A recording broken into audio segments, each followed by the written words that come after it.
जय श्री कृष्ण। सभी माताओं और बहनों को नमस्कार। कार्तिक मास के शुक्ल पक्ष की एकादशी तिथि को देव उठनी एकादशी के रूप में मनाया जाता है।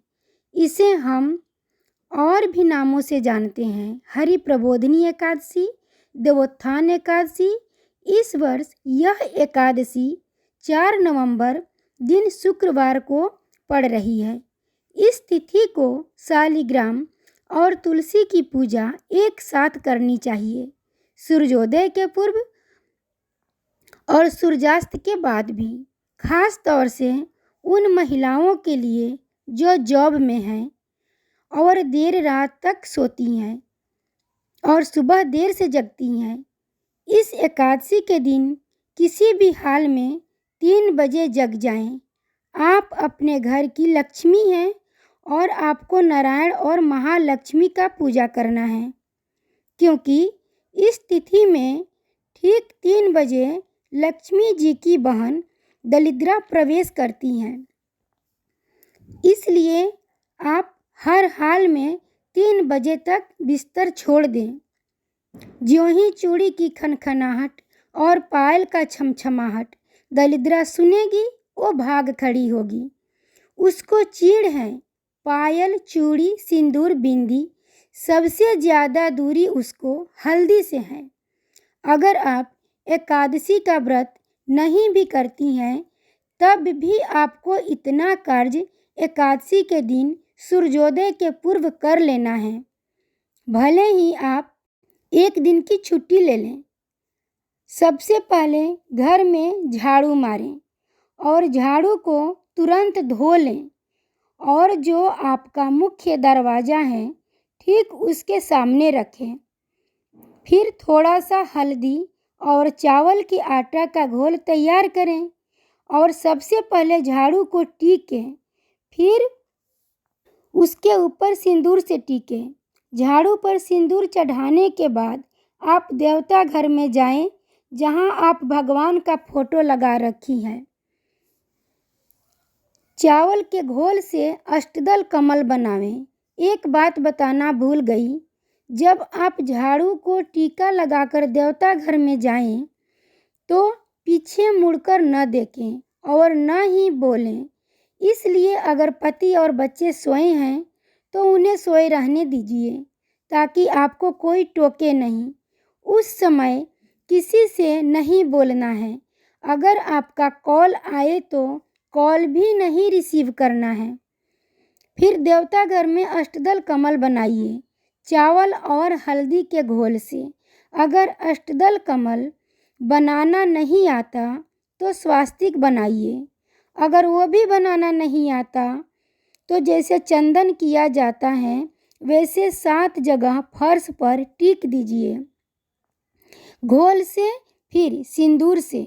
अगर अष्टदल कमल बनाई हैं तो बीचों बीच घी का दीपक रखें। अगर नहीं बनाई है तो जहाँ आप टीकी हैं या स्वस्तिक बनाइए उसके बीच में आप घी का दीपक रखें और एक बार में जलाएं, ज़्यादा शुभ माना जाएगा।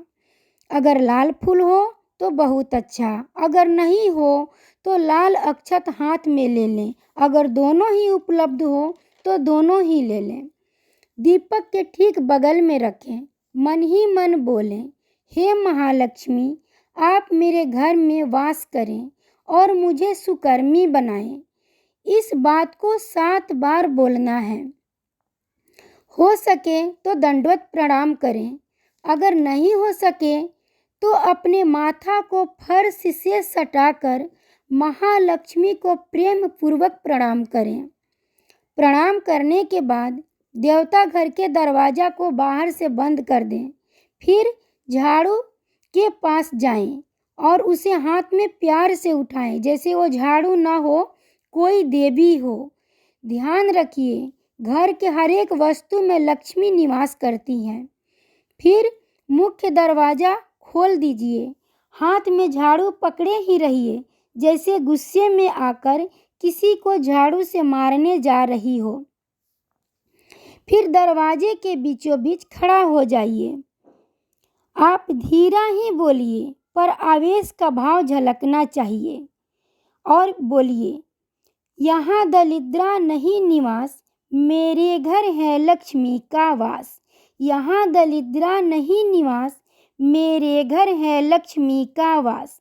इस बात को 5 बार बोलते हुए झाड़ू को दरवाजे के बाहर 5 बार ऐसे धरती पर स्पर्श कीजिए जैसे किसी के पैर पर मार रही हो।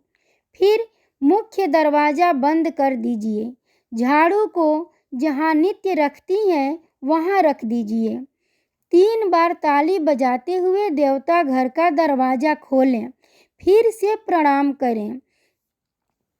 जो दीपक के पास फूल और अक्षत चढ़ाई हैं उसे ले जाकर जहाँ रुपया पैसा रखती हैं वहाँ रख दीजिए। अगर फूल नहीं है, अक्षत ही चढ़ाई है, उसी अक्षत को उठा करके अपने रुपया पैसे वाले पर्स में डाल दीजिए।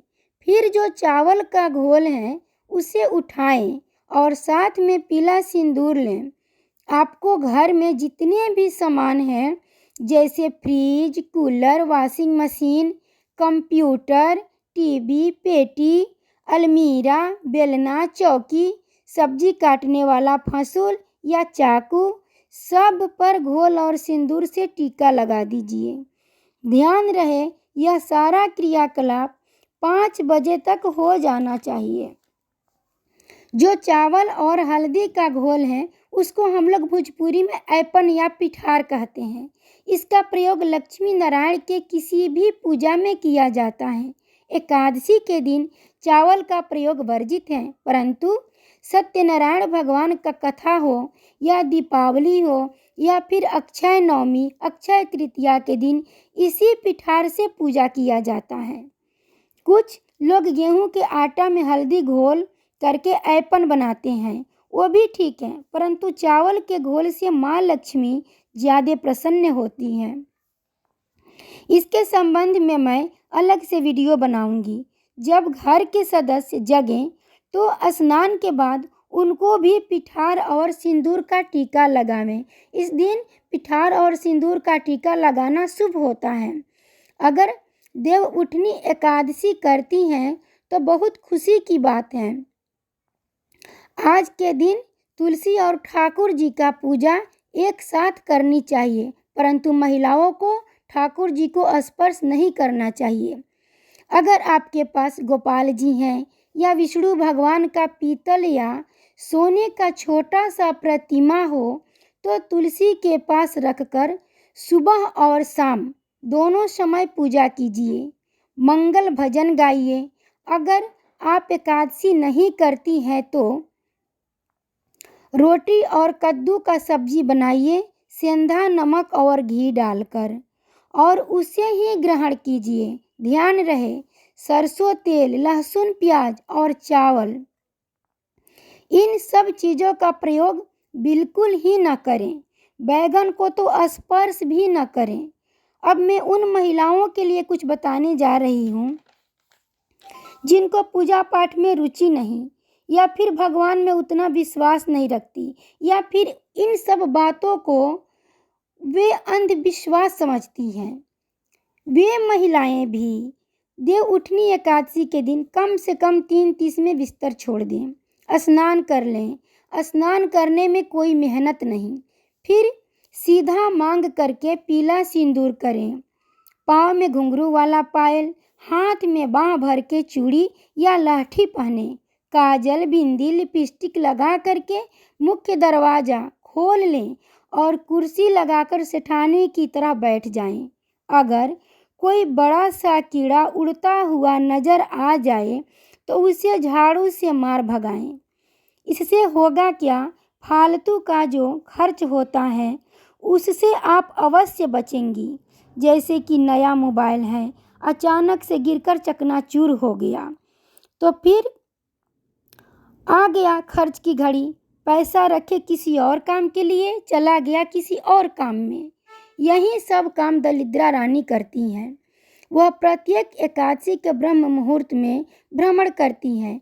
आगे आगे नारायण, उनके पीछे लक्ष्मी जी और लक्ष्मी जी के पीछे पीछे दलिद्रा जी। पीला सिंदूर और भरा पूरा श्रृंगार देखकर लक्ष्मी नारायण खुश होकर आपके घर में प्रवेश कर जाएंगे और उसी सिंदूर के कारण दरिद्रा भाग जाएगी। देव उठनी एकादशी सभी एकादशियों में महत्वपूर्ण है। इस दिन भगवान 4 महीने के योग निद्रा से जगते हैं, इसलिए दरिद्रा दीपावली से लेकर पूर्णिमा तक काफ़ी उतावली रहती हैं। दीपावली के भोर में भी दरिद्रा को सूप, हंसुआ और कंडा से भगाया जाता है। जो महिलाएं कार्तिक स्नान करती हैं वो तो प्रतिदिन ब्रह्म मुहूर्त में जग जाती हैं।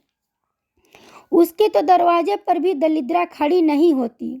जो 6 बजे तक सोई रहती हैं वो महिला इस एकादशी के दिन हर हाल में 6 बजे तक न सोएं और किसी भी तरह से वो 3 बजे जग ही जाएं।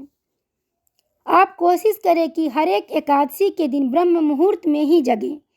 ना किसी की निंदा करें और ना ही किसी की प्रशंसा। हाँ, अगर प्रशंसा करना है तो भगवान का करें। ध्यान रहे घर के किसी भी वस्तु में आपका पैर न लगे। छोटी छोटी भूल के कारण हम परेशानी को निमंत्रण देते हैं, इसलिए देव उठनी एकादशी के दिन सचेत रहें। आगे आपकी मर्जी। जय श्री कृष्ण।